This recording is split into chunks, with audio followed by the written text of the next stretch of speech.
Good morning and welcome to your daily game face. I am Dr. Kim Lannon and I'm here with Lou Blasi. Not lose the poo? Nope, not today. No Lou the Pooh. I'm being loving today Okay. because I'm worried about you, Okay, great. but not in a bad way. Like, All right. just normal concern. Okay, good. Not in a bad way. It's a good way of worrying about somebody. Well, Somebody needs to be worried about. well, normally I would say, don't worry because worrying's like praying for something bad to happen, but that's not what I'm saying here. Yep. Just, I'm being loving because, Concern. that's very unusual for me to be loving to you. Well, yes and no. You do it in your own way. So do you. Exactly. Feel the love. Yep, there we go. What has happened to us over these years, Lou? Nothing. We're just developing a relationship. Are we falling apart? No, You no. don't bring me flowers. You don't sing me love songs. You don't talk to me anymore. You just walk out the door and whatever the rest of the song is. Hey, that was pretty good. The other one walking out the door wasn't bad. Yeah. Yeah, thank you. I'm walking out the door. Where am I going? No, every week you walk out the door. You're on remote today, but Oh, I am on remote today. You know why? Because this is real life. I forgot that I had my piano tuner coming. Yep. And you know what my piano tuner told me today? What? I'm going to swear. You ready? He Okay. told me to get the shit show of the piano out of my living room and get rid of it and get a new one. And he said, and that was being nice. Yeah. So Okay. I actually didn't get the piano tune because he gave up on it and said, it's going to cost you more to get it fixed right now because it had some damage to it. It wasn't my piano. I have no sentimental value to this piano. So that's a good thing. He was all worried. He's like, Do you and John play? He just John play, please. He did learn a Christmas song once when I first got the piano and he played it with 2 fingers. But I play. I took years of piano lessons from a crazy person that loved to smack my hands and stretch my pinkies out and tell me I stunk. Well, just get rid of it. Get yourself a keyboard and be done with No, I don't want a keyboard. Oh, why not? So, well, I can't go from a baby grand to a keyboard. Oh, it's baby grand. Oh. Yeah. Mm-hmm. So anyway, I guess I'm going to get a very large space of my room back.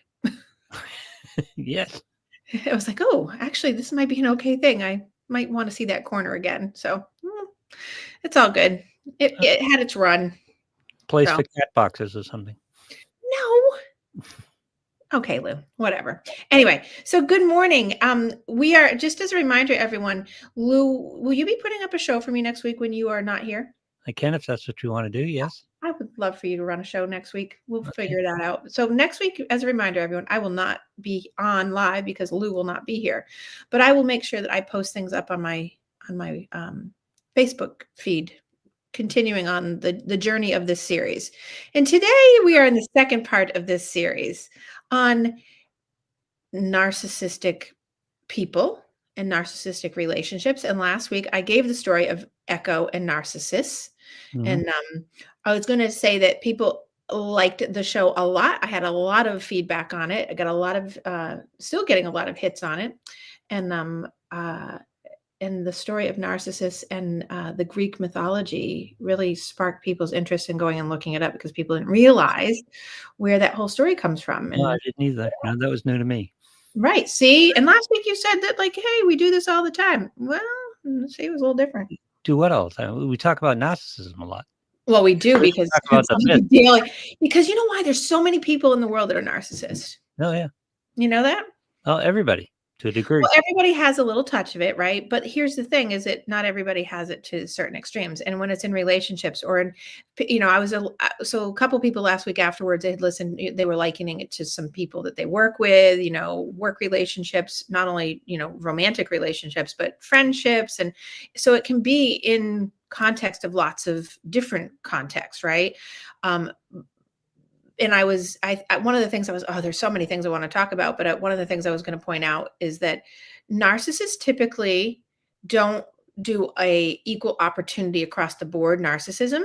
They pick a target. Yeah.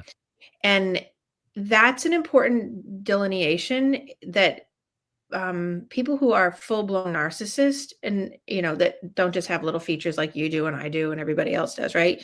Like full-blown narcissistic individuals who have major damage and all those things, they pick one target typically, and it's the person who can give them the best supply, and they will not walk away from that supply without lining up another Right. supplier.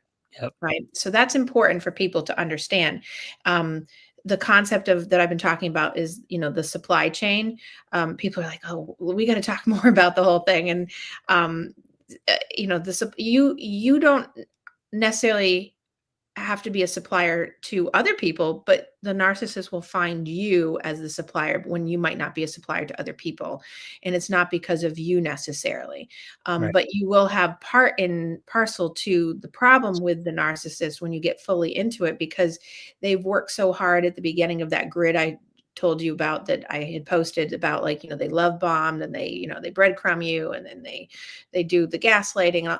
They work you so hard into that. By the time you're in it, you may not have that with anybody else, but a narcissist will sort of cull you into that whole experience with them, because you become their target, and then they know they can get the supply from you. Whereas you won't necessarily be like that with other people, and other people won't necessarily, even though they might have some tendencies towards narcissism, they won't pull for that from you. Right. So it's not like there's no foolproof thing to say, oh, you're like that. Because people that have come see me this week said, oh, I'm a people pleaser and my target. I said, for certain people you will be, because not all people pleasers are going to be targets. So it's really, there's no specifically perfect answer to that. So I wish there was, but there's not. So anyway, so last week I gave kind of like the background and a little bit more full fleshed out. And there's a couple pieces I want to talk about today. One of them was just kind of saying that, but also I was going to talk about how to manage narcissism and people who are narcissistic around you. It's super hard. And people often will tell me, I feel stuck. I can't get out. I don't know how to, I don't want to hurt the person's feelings. And I always say, you're not going to hurt their feelings. You know why? Because they don't really have any. And Right. I know it sounds cold and awful, but if you're a people pleaser, this is going to be hard for you, because you feel so compelled to, nurture and take care of, because that's your thing. But a narcissist, or someone who, we won't even say full blown, we'll say someone that's got like the halfway point and on, the feelings aren't there. I don't want to say they don't care, but they don't really care. Um, that's the easiest way to say it, is they just don't care. And they probably have multiple supplies already lined up.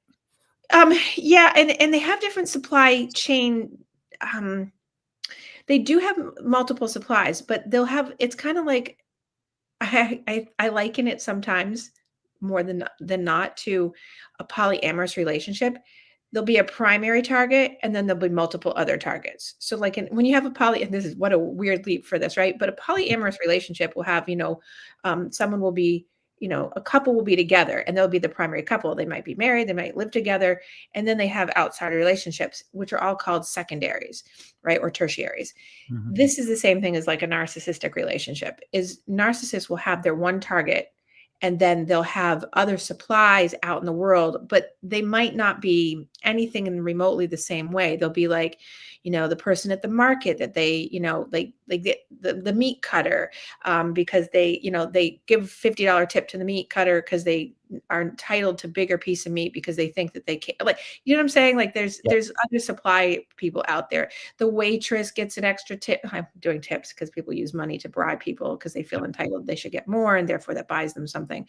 So it's that kind of thing. They're getting supply so that the person is bought in literally to liking them, so that they'll get more from them, and that's how they pull them in, right? So that's one way a narcissist uses to get, they bribe a person, they bribe their friends, they bribe their acquaintances or whatever, and that makes them more likable, which is that charming thing I talked about last week. It makes a person more likable, more charming. It endears them to someone, like, oh, that person's so nice, and oh, they're such a good person. I've never seen them be anything but wonderful.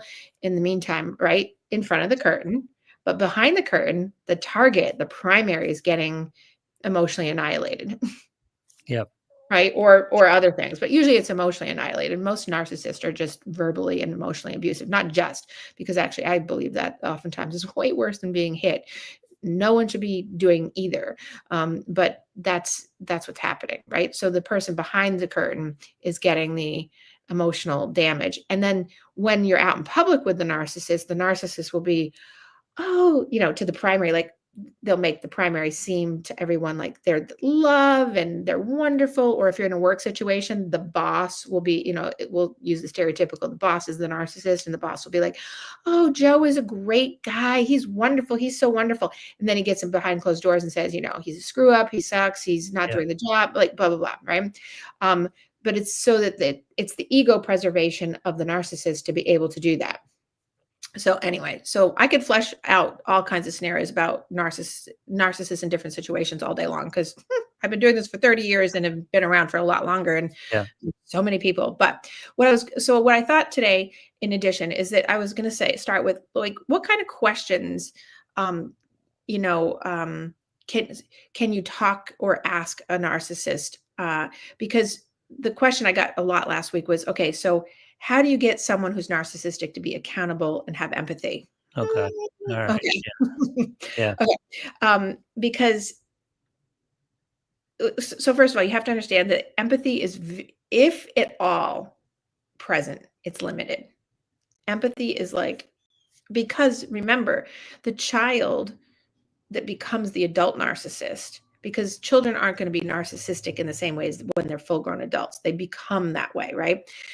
The empathy that could have been there was never nurtured. So therefore, it was never really, it's never this. We call it, in Freud terms, it would be the super ego, right? The moral manager. Like, what is the morality of the situation? How do you treat a person kindly, right? A person knows how to kindly treat you in front of people, but then behind closed doors doesn't, right? Why? Because that's how they were treated. Imagine a child or children growing up in a household where, they were told, don't speak about what happens in this house outside this house. But when everyone's out, everyone looks perfect. They go to church all dressed, and they go to the functions like perfect looking family, and everything's fine. Like, but behind closed doors, they're not. That's the same kind of, because it's a fake empathy. Everything's facade. Manipulative. Yeah. It's very manipulative. And in that case, in the, my terms of using manipulation, it is a coping strategy. But where you come to talking about a narcissist, it truly is manipulative, because the whole goal is we're manipulating the situation. And I don't have any reason to have to be sugarcoating this. It's not just a coping strategy. It is just a survival strategy for that person, of like, this is how they grew up. They knew how to manipulate the situation because they got manipulated, and therefore they turned into a better manipulator than those who taught them. And then that's what they do, right? And so, and if It's you also are a skill set, understanding, being empathetic with you and understanding how you feel helps them be better at what they're trying to do. exactly, Yeah. exactly. That's, yes, excellent way of, yes. So when we talk about someone who needs to take responsibility and accountability and and have empathy, or have ability to apologize, it's, if you're in a relationship right now of any kind across the board, and you have these issues, the hopeaholic in you has to go away. And that's the hardest thing. And I am not short on knowing people in my life over time, and in present life, that have this problem. And it's very hard if you don't really have a good sense of your own self, or you don't see your part, like how you're part of the cycle, and that chaotic cycle that we talk about. I call it the figure eight. Because you're expecting hopeaholicing that the person's going to have empathy. They're going to change. They're going to take accountability. They're going to apologize, all those things. Apologies are usually fake, right? So when you're going to ask a question to a narcissistic person of, like, about apologies, you shouldn't ask for an apology. You should learn now that saying to a narcissist, are you going to apologize? They will learn how to apologize to you. Now, if you're watching, you can see my air quotes. They will learn to apologize to you in a way that suits their purpose. That's manipulative. It will sound sort of like, I'm sorry if I did that to you. I'm sorry if you feel hurt. It's not, I'm Yeah. sorry I hurt you, right? Or if you tell them, if you get emotionally exposed to them and say, you hurt me, they will say, they will say something that's not with them involved. It will be turned back to you. It will end up gaslighting you. So if you don't understand what gaslighting is and you haven't experienced like the awareness of what that is because you're maybe used to it or it just seems so normal to you, and it is very colloquial, it's very familiar to most people, right? Because we get gaslit in the world all the time on a daily. If you're not used to that and identifying it, you'll just go with the flow and you'll just be frustrated because you're looping in with that person, still expecting them to give you that. So asking a question like, can you apologize to me? First of all, if you have to ask for an apology, that's Yeah. a problem, right? But you learn as you go in relationships. So and in work environments, here it was so big last week after the show that people were talking about their work environments about, my boss or my coworker never apologizes, or they cross my boundaries all the time, or and no accountability, no responsibility. And so that's why when you ask someone to take responsibility for their actions, or you ask someone, or you say, how would it feel if you were treated similarly? Or, you're very short on getting good, positive, healthy answers back. So here are some of the common questions that people ask. And these are okay to ask a narcissist, but I'm going to give you the preparedness of like what to expect, right? So one, what part of the situation is your responsibility? If you ask that of a narcissist, the Good question, question. Yeah. right? What Yeah. part of the situation is your responsibility? You look right at the person and say that, right? The question will force the narcissist to consider their role in the event, which is often very difficult for them to do without blaming you or someone else about it. But Right. it's a great question because what we're trying to do is when we ask the questions, we're disengaging from the fight and we're trying very hard to and I say that purposely, we're trying very hard to keep it in like the neutral space so that you as the person who's the target doesn't get pulled into it, Yeah. so that you don't end up sharing responsibility in the crazy making and the gaslighting, because that's part of that figure eight I talk about. It's the chaos cycle. So when you say what part of the situation is your responsibility, um, You're avoiding being accusatory. right. And the narcissistic person's answer often is usually defensive.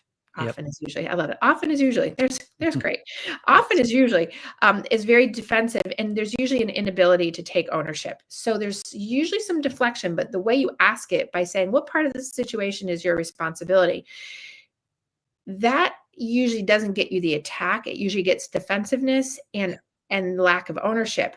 The goal for you on the receiving end is not to take it personally and not to fight for a better answer. That is one of the hard parts of dealing with narcissism, is because when you're in what I call in my practice, I call it the right fight or the win. If you're in it to like win, or you're in it to get like your point across to be right and have the person agree because you're looking for validation like normal people, forget it. Yep. Flat out, it's just point blank, it's not going to happen. It's just not. It's a hard pill to swallow, so to speak, because it's so disappointing and so discouraging, because in a normal, and I am using normal purposely, in a normal or typical bell curve relationship of any kind, you're going to get someone typically is going to take responsibility, accountability, and empathy, and then they won't repeat. That's what good accountability, responsibility, and empathy is they Yep. hear that something's happened, they take responsibility for their piece, and then it never happens again. Or if it does, it comes in a very different form and it's a fluke, right? Best apology is a change in behavior, right? Exactly. Yeah. And narcissists don't change behavior. They don't. They will tactically maneuver around to find different ways if you are good at doing what I'm going to talk about how to protect yourself from them. But they will eventually tap out if you're really good at holding what you need to hold together, which I'll talk about how to manage your own self. But Right, because all these successes are a peek behind the curtain, which contributes to a negative cycle in a relationship. mhm, Yeah. exactly. So okay, so the next question would be, how would you feel if someone treated you this way? Now, I know people that answer, I shouldn't say it's like a lot, but I've known people who answer that question when that question's asked of, and they know what they're doing. A good narcissist will answer, I wouldn't have a problem with it. Yeah. Why do you? Right? I mean, it's like, well, if I had an affair, how would you feel? Right? And the narcissist will say, oh, I would be fine with it. That's what a narcissist will say. Yeah. Right? It's mind blowing, right? Because right, I just saw your face. You're like, oh, because there's what's behind that answer is if I say that, then I'm not admonishing my own self because I'm not admonishing you, and therefore making it okay for me, therefore making it okay for you. But we all know that if that in fact happened, even though the narcissist might lack empathy or they might not show the feelings of the love and all those things, the ego crush of something detrimental to a relationship would be devastating. Yep. So, someone cheating on them, someone betraying them in their mind, someone doing something outside of the relationships, leaving a position at work and quitting. Like these are all abandonment and rejection of the narcissist, and the narcissist can't handle that. So, when you say, how would you feel if someone treated you this way? The question is probing their capability and capacity for empathy and their ability to see a situation from another person's perspective. Um, this is a very common weakness for those with those traits, because the empathy usually comes in the form of the answer I just gave, and the situation. I call it reciprocity, being able to step into someone else's shoes and see how the other person feels. They just can't do it. And why? Because they were not given that. They weren't given that as a child. And I know I belabor the point on this particular pattern of behaviors as child, because the person gets stuck as a child, which is why you see as an adult the child behavior. You see the behavior very specifically as like a petulant child, Yep. right? So that comes out. And so the reaction, the person, the narcissist, the reaction reveals a lot about their lack of self-awareness and a big, enormous willingness to justify their actions as acceptable for them and not for others. So it's okay for them, but not for you. And that's what's being implied a lot of the time. So it's you either get the I wouldn't mind if you did the same thing because they're trying to get themselves off the hook, or it's okay for me but not for you. So you're going to get one of the two. It's very black and white. And it can be painful for people because people go back into the right fight. So if you're the person that's pulled in and tethered, as I call it, you're tethered into the narcissist. The narcissist will work you, and they do. They will work you hard into being crazy made into trying to prove your point, to make it valid that, wait a second, how is that okay if you do that? And you say that it would be okay for me, because it hurts people's feelings because they lack the ability to, they truly lack the awareness because they weren't taught. It's almost like they weren't taught right from wrong, even though they know right from wrong. It's not like, so it can become sociopathic, but we're not going there today. But it's, Well, it's I funny, I don't was gonna have you correct me if it needed correcting, but all I was thinking in my head while you're talking about this is it's psychopathic behavior. It can't. So at the far edges of narcissistic personality disorder, it can become narcissistic psychopathology for Someone sure. stands across from you and says, "I wouldn't mind if you had an affair." That's psychopathic behavior, is it not? Well, not clinically in Yeah. the. I mean, not in Yeah, this. I hesitated to use the term, but I couldn't come up with a better word. So it's sociopathological, right? Because socially, I mean, I'm using these terms loosely. So for people that are going to like come back and attack me on them, I'm not going with all the diagnostic Right. criteria right here. But so you can think of it as when it's at the extreme. So you go to the far end, you're like off the cliff, right? With the behavior, it's it's psychopathological, it's pathological because it's so extreme, and it's sociopathological because it's social norm breaking in a big way. We're not even two standard deviations. We're like three. We're off the chart. Like if you look at the bell curve, the normals in the middle, then you got like one-offs or here and there. But when people are like that, you're so far off the grid. But if you're in a relationship, whether it's work, friendship, or relationship emotionally, I mean, marriage or partnership or whatever, if you're in full on with that person, it is so hard to break away from that pattern of behavior because you are usually at that point so invested in trying to fix that person or trying to change them, but there's no fix or no change. And of all the definitive things I never say is this one is I will say, there is no, the person that has this is not willing.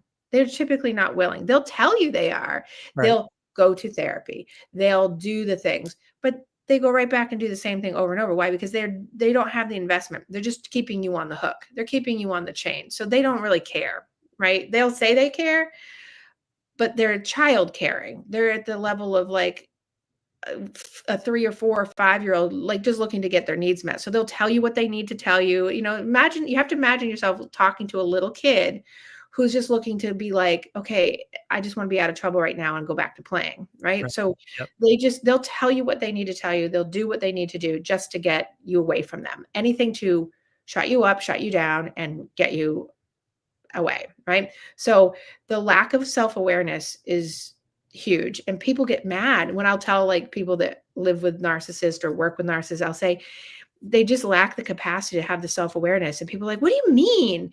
Because it's so hard for people that do have self-awareness to Right. imagine that someone else as an adult could possibly be that dense, right? Or lack that ability. But people do. I Well, mean, it's there's like just, we often talk in the addiction side of things is that you right. have to get into an addiction mindset. It's hard. It's hard for a non-addictive person to understand what the addictive person is feeling. It's kind of the same way with a Exactly. narcissist, right? It's totally exactly like Yeah. that, and it's hard to wrap your mind around that when you don't understand it. It's like saying to someone, "Oh, can a person who's drinking just pull themselves out of it by pulling themselves up by the bootstraps and just stop drinking?" No, no, it doesn't work like that. Same thing, and but I would actually say, well, sometimes these go hand in hand, like addiction and narcissism. They often go very hand in hand to the level of how deeply and severely addicted a person is. But um, it often will be a telltale. The more self awareness a person has, the easier the addiction can come to a halt. The lacking self awareness in addiction will be a predictor, often for me, of how successful the recovery process will be for the person if they can stay in the recovery process, et cetera, because that is one of the traits that sits at the underside of it. Because narcissism is shame and embarrassment and feeling less than and insecurities and low self-esteem. And it's the opposite of what people colloquially and familiarly in the world Right. think, that, Yep. because people present so beautifully out in the world, like they're wonderful, they're giving, they're loving, they're kind. It's all bullshit. It's just a bullshit facade. It's a lie, and It's overcompensation. it's yeah. I'd love to find even a word that, because it's like overcompensation misses the whole boat, right? It's All not. right. It's so big. It's so big. It's so enormous. Of like overcompensating is like readjusting the sail. This And is you're this is like talking about readjusting the sail, getting in a different boat, and moving. you're talking about self-awareness. Excuse me. And that's one of the things that's so hard for a quote unquote normal person to understand about this, because the normal person will say, well, they don't lack self-awareness, they just don't care about it. Nope. Right. They just lack self-awareness. And people with self-awareness can't get into that mindset. They can't understand a person can be that way. So Exactly. they can't understand how a narcissist operates. Right. And to the point, in the flip side, a person that is a narcissist can't understand Yep. how a person on the other side thinks and feels, because they don't have that. It's almost that developmental like flip stage of we go back to Piaget's theory, right? Of the person doesn't know how to rotate the object, right? Rotate the object of understanding to see another side, the perspective of another. It's not there. Why? Because when they were a child, when they had thoughts, when they had feelings, when they had emotions, they were discredited, they were invalidated. There was no reciprocity. They were null and void essentially. It's so sad, right? Because you have to imagine, They were raised as this is not the way it's done. right? And they were raised with oh, I just lost the word. It's neglect, but Yeah. it's like taking and making the child vacuous, like that they're void, that you know what I mean, that they don't count, Right. because they, especially like, hey, let's talk about alcoholic homes, right? If you grow up in an alcoholic home, it's always it's always the child is always suppressed. Yep. I mean, I haven't met one person that grew up in an alcoholic home that didn't feel or tell me that they weren't suppressed as a child. Be quiet when mom comes home or dad comes home. Don't upset them. Don't mention the drinking. Keep it under wraps. It's all this stuff. It's perpetuating like that the front of the house or the front of the curtain is beautiful, but it puts that like the child's needs, the child's feelings, the child's whatever are all shut down. So they're And suppressed. this is from the most influential person in their lives, so they accept it as how it is. Right, exactly. And so therefore that becomes the reality of the world, and that's how relationships go, right? Because that models for them right out of the gate how a relationship is. And if you, and like I said last week, um, people who become flagrantly narcissistic and damaged to that extent in relationships, they are set in stone like 3, 4, and 5 years old. This is where the voiding is happening. The kind of the nonchalant, dismissive, the child's there, but whatever, not important, Yep. right? So the child, I imagine a lot of times when I see people that are narcissistic, I can sort of imagine them as children, sort of jumping up and down, doing that whole thing on the pool deck, going, "Mommy, mommy, mommy, look at me, look at me, look at me," and nobody ever looks Yep. because, right? They don't, and Because so that. the need of the person is the most important thing. Right, and when that person, the adult, the authority figure, the parent, the one that's the model is in want or need of something from that child, that's the tethering. So they're teaching the child how to tether other people in by saying, well, this is how you get your needs met. When you want them, you just basically, intermittently reinforced by love bombing them Yep. and breadcrumbing them to death. And then when we don't need them anymore, we gaslight them and push them away. And so that's where you get a lot of borderline personality disorder things that happen. But that's another show. That's another personality disorder. Okay. Okay. So another Often question. misunderstood for each other, though, aren't they? What is it? Borderline personality disorder and narcissism are often misunderstood for each other. Yes, they're often confused and well, they're confused as being the same, but they are not, but they're often connected. Yeah. It's very hard to have a borderline personality disordered person that doesn't have narcissistic personality Right. disorder. Big features or all the features, right? But there's designators that are very specific to borderline that have to be there that make it that way. And it's very rare to have a borderline personality disorder person. Um, I'm sure it'll become much more popular when something else dies down because that's how things work. But borderline personality disorder is very it's a relational issue as well. But it's just different. I can do a Yes. show on that sometime because it's just a little different. I can do like a contrast and comparison at some point after this series is over. Um, but uh, but you can have both. You Yep. can have both. Much more common in females, whereas narcissism is predominantly men. I think I said that last week, right? Yeah, about 70+%, right? Yeah. Yes. Yeah. Yes. And I forgot to look up the thing. I'll have to do that this week.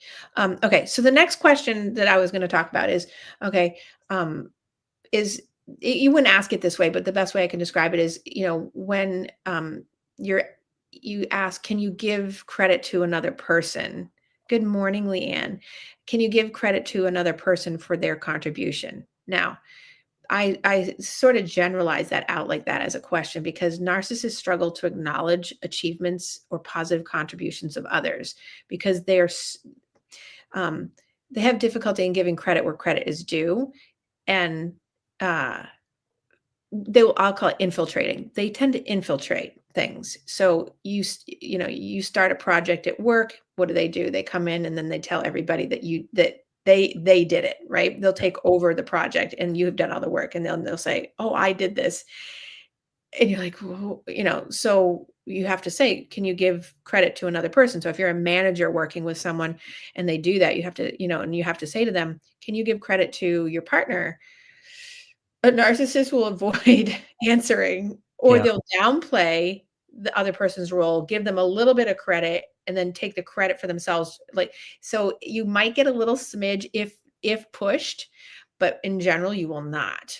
It will be downplay, shift, back, deflect, and come back to Right. their own piece, right? So, their struggle to acknowledge the achievements or positive things of others. They will often report, if you talk to a narcissist, if they actually make it into like a couples therapy counseling session or whatever, or at a team meeting, they'll often report that that they're put down, that they don't get credit, that they aren't praised, that they aren't acknowledged. You'll hear that. That will be their complaint. But outside watching, the transparency is everyone can see that that's not true. But they will report that they never get kudos enough, they never get enough, or they'll find a way to step over everybody else's toes to get up the ladder, so to speak, or to bypass you.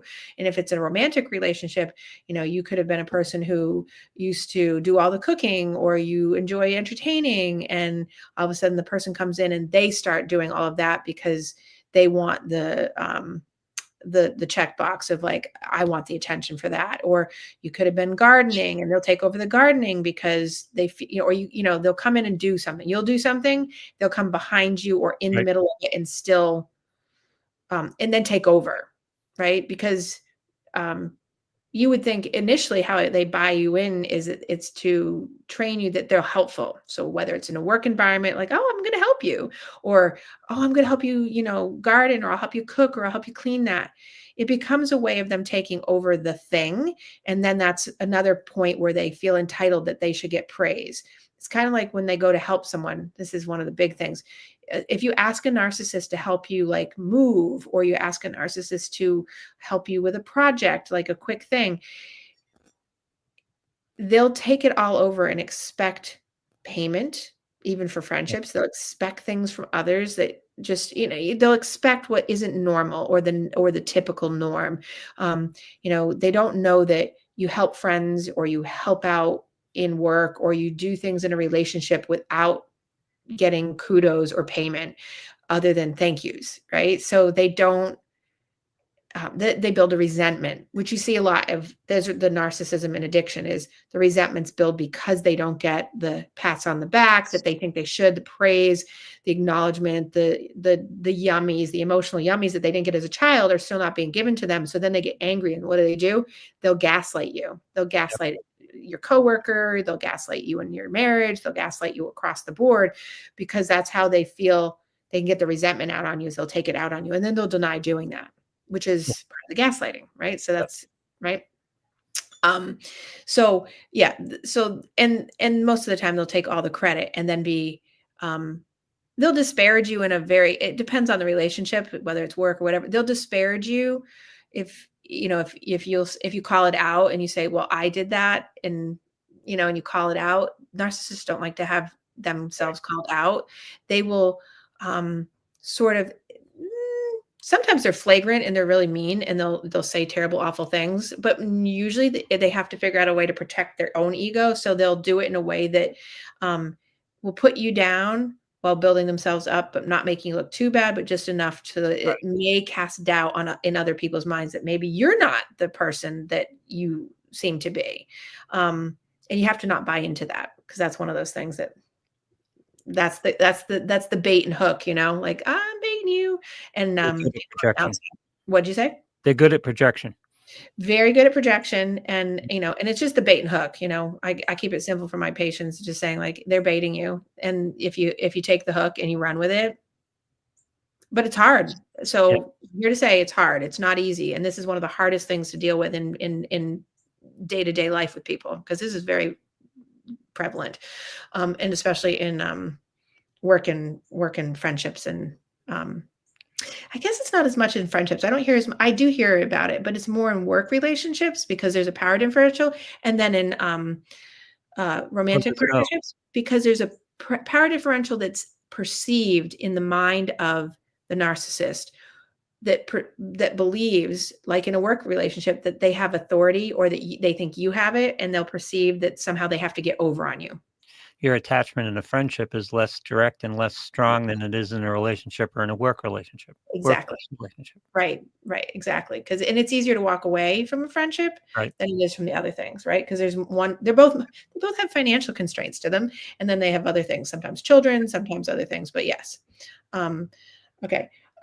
Next question, that is more along the lines of like trying to ask, like, why do you need everyone to see things your way, or why do you need me to see it your way? Why can't you just not fight, essentially? um, that kind of question usually challenges their need for control and validation. And if you're asking for an underlying motive of why did you do that, or why do you need to have that, or why do you need to be, you know, why do you need to be paid to help someone move? When they asked you to help them and you said yes, but now you expect this from them. Like, why do you need this to be your way? When they have this question, they have an insistence on being right. They get very stuck in the fact that they get angry. That's one of the first responses almost always to any of these questions is anger, defensiveness. They get suspect of you because now it's like you're betraying them for like sticking up for like the other reciprocity side, because they view any challenge to them, or their way of seeing reality or their worldview as a personal attack. Even though it's not, they will perceive it like in a nanosecond that you're personally attacking them. And God forbid you ask them, like, why do you need to have credit? Why do you need to have, why?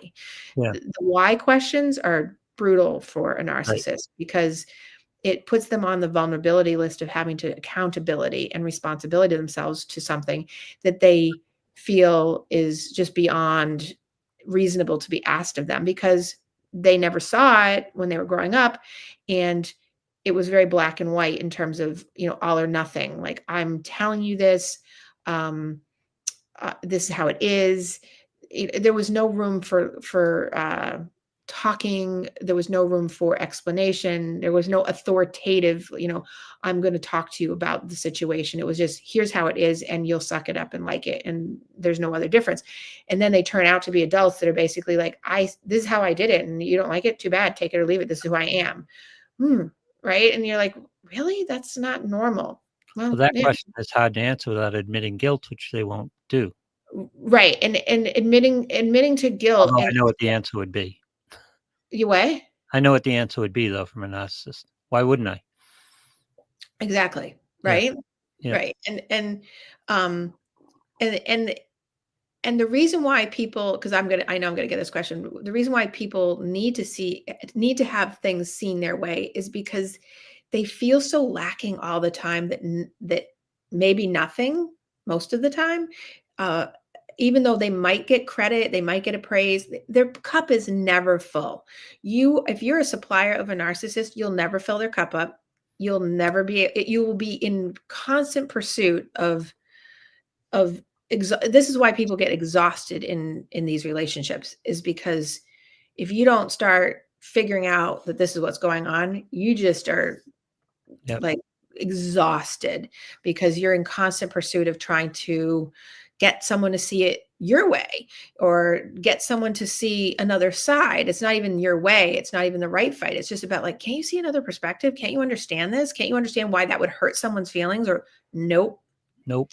But Yeah. they will say on occasion, well, yeah, I can, but you need to get over it. Narcissists are notorious for being like, you need to let it go. You need to chill out. You need to be okay with this. It's okay. Not a big deal. Why are you so upset? Like, it's always turned and flipped on you. Don't be so dramatic. Don't be so dramatic. Why are you so emotional? It's not, like, it's always you are being the problem, which is a projection of how they were talked to. It's such an obvious, once you realize it, you're like, oh my gosh, this is exactly how, everything was belittled, everything was minimized, everything was justified, that you just, nothing you felt or nothing you said really counted. And so you're I put used, down. I used to describe it as getting stabbed, and then they complain because you bled on them.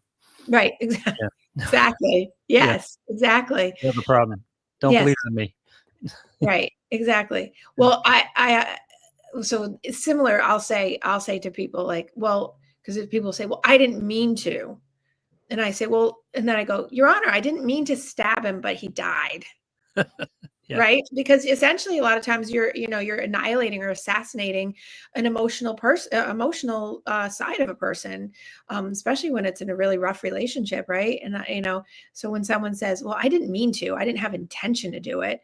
Okay. Then I'll do the whole, well, Your Honor, I didn't mean to shoot him. And Still I did. didn't to die. I mean, I just meant to hurt him a little bit. Yep. Right. But but even with that, if I even say that to someone who has the narcissistic traits that's too far over to the edge. I'm sorry you died, but I didn't mean to kill you. Right. Exactly. It doesn't. Right. Sorry you died. Oh, well. Oh, well. My life goes on. Right. That's literally, and that's why it's hard for someone on the receiving end of the reciprocation of that, is because it's so hard to understand. Like, how could someone do that to you? Don't try to understand it. Just don't. Because you can't get in that mental framework. Again, Right. like addiction, you can't get into that unless you've been there. You can't be there. Right. Exactly. Right. And then I think the other question that I would focus on is because these are the most common, is getting an apology without blaming. And from a narcissist, this is like a direct test of their ability to offer a sincere, authentic apology. And it's so, so rare. It usually, apologies from narcissists come with the yes, but. Yeah. I call that the yes, but syndrome. Now, yes, but and so if clients of mine are listening now, I use that with you guys is something different. If you haven't heard me use it in terms of being narcissistic, don't worry, because there's the yes, but, that's I tried that yes, but it didn't work, right? That's different. The yes, but with a narcissist is that shift of blame back on you. I'm sorry, but if you didn't do that, or if you didn't criticize me, or if you didn't and it's like, what? Like, because it's bad. That's the gaslight. It's the, Yep. I'm sorry if I did anything, but you appeared to criticize me. Yeah. And if you ask them a follow-up question, like, well, what did I do to criticize you? They will get more defensive and then get angrier and put it back on you. Yep. Like, you're doing it right now. Now, that doesn't make any sense. By asking the question, give me the example of what I did to do that, they'll get so defensive and angry and attack you back like you did something. You'll go mental trying to figure out like how that is. And so you'll stop asking questions, or you get suppressed like they were suppressed, because it's like literally a one-to-one. They're suppressing you into the position that they felt like they were in, because the only way that they can gain some kind of control or power in their life, because it's all about control for them, is by basically getting you to stop asking questions, seeking accountability, seeking empathy, seeking response, anything. They don't want to have to give it. So they will make sure they use all tactics to stop you.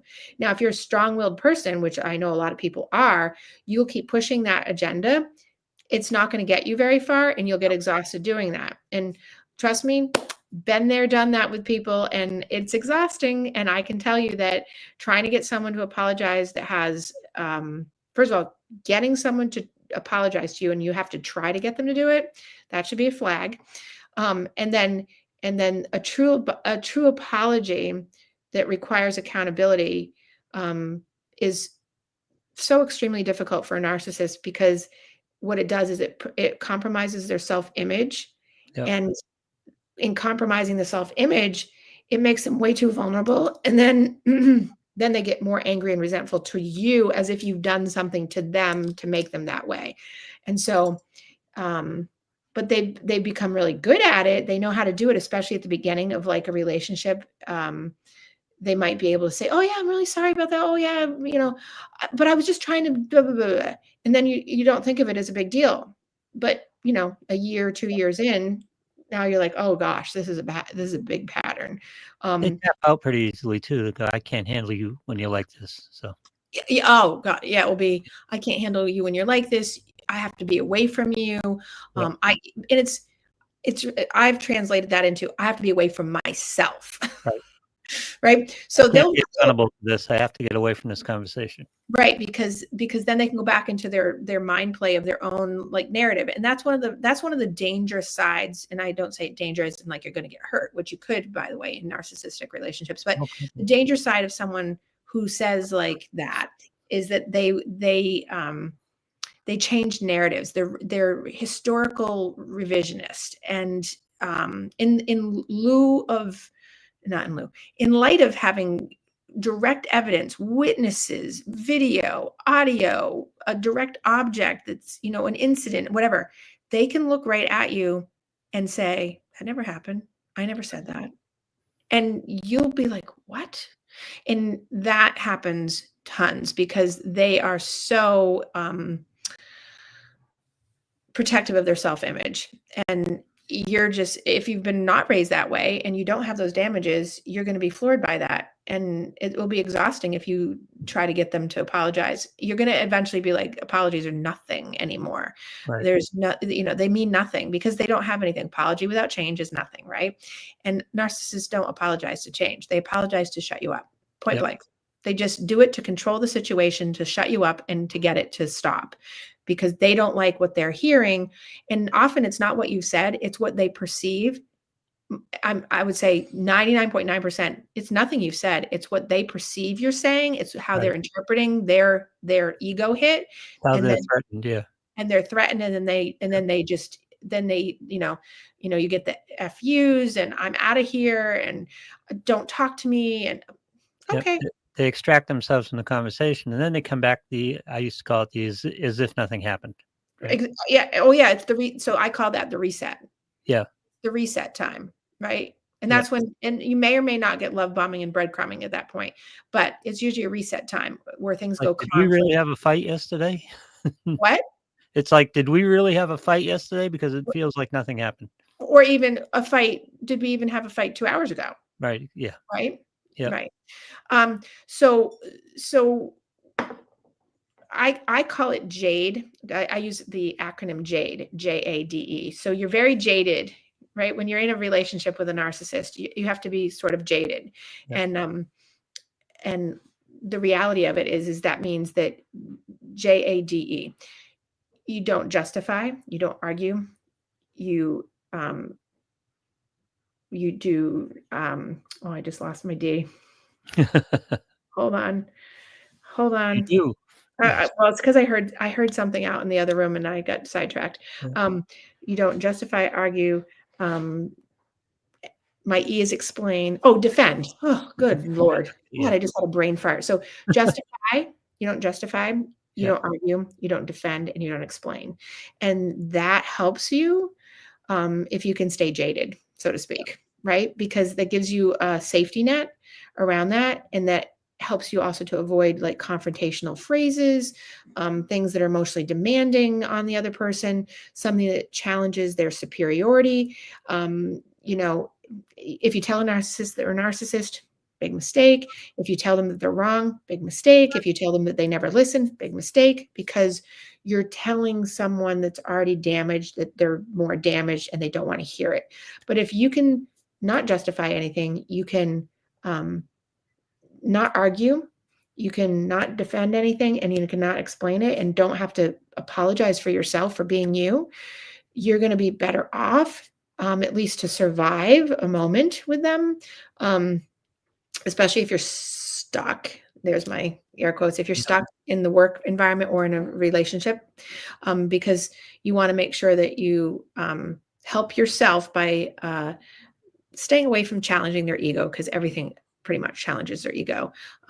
Things that reveal their vulnerability, anything that you directly express as you're feeling is going to be met with a kickback. That doesn't mean you can't, but there's ways, which I'm going to talk about next week. There's ways to do this to be able to manage and stay so that you're not exhausted, and also to not expect change and not expect empathy, which everyone, when I say all this stuff in sessions or out in the world, people are always like, this is like a dead end. Mm-hmm. Yeah, no, it's interesting because I was just going to bring this up. It's kind of like it's another mental health principle of acceptance almost, because you have to accept who the narcissist is and find an effective way to deal with them. And too many people are in their own ego and I can't give in to them like that. You're not giving in to them. You're finding you're finding an easier path for you. You're finding the path of less resistance. Yes. Right? I had to remind myself of that recently. I was talking to a colleague and she was saying something similar to me. She was talking about a narcissist, and she was saying, like, you have to completely disengage from that so that you don't, right? It's complete disengagement, because the win isn't getting them to see your point. The win isn't getting them to validate you. The win isn't getting you to have your needs met. The win is being able to preserve your mental energy and walk Yeah. away. The win is leaving as bloodless as possible. I know, it's not awful. Yeah. Yeah. But the way I'm going to talk about it in the third part of the series about how to really manage that, how to manage yourself in it, not about the other person. This is Right. about managing you yourself. So it's going to sort of flip in the third part of the series to if you're in a narcissistic thing, relationship. To a degree, we have to do this in all relationships and all Yes. interactions. You have to find a way to adjust to be more efficient and, again, preserve, if you want to put it that way, because I love it that way, preserve your own mental energy with it, because I'm really stingy about mine. Right. But to be good at that, you have to adapt and you have to make some concessions just, again, to find the path of least resistance. Exactly. And people get, when you say that, it sounds so defeating because you feel like you're somehow sacrificing your own integrity. And on some level, a little bit you are. But if you really look at it to the way of that, you're just not allowing, the biggest thing is boundary. If you're not allowing the person to just cross your boundary by setting your own boundary for you, then you're not sacrificing any part of your integrity. When you engage, when you justify, when you argue, when you defend, and when you explain, you've now engaged, and that becomes your part in the chaotic figure eight.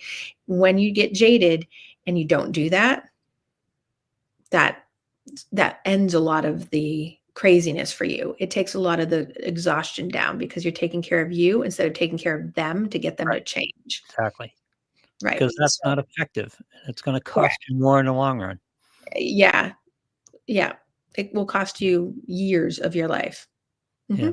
Like Yes. family relationships, where you have a family member that you have a big struggle with and you're going to see them around Christmas. Go Yep. see them around Christmas, deal with them the way they need to be dealt with so you get out of it as clean as possible and just go home.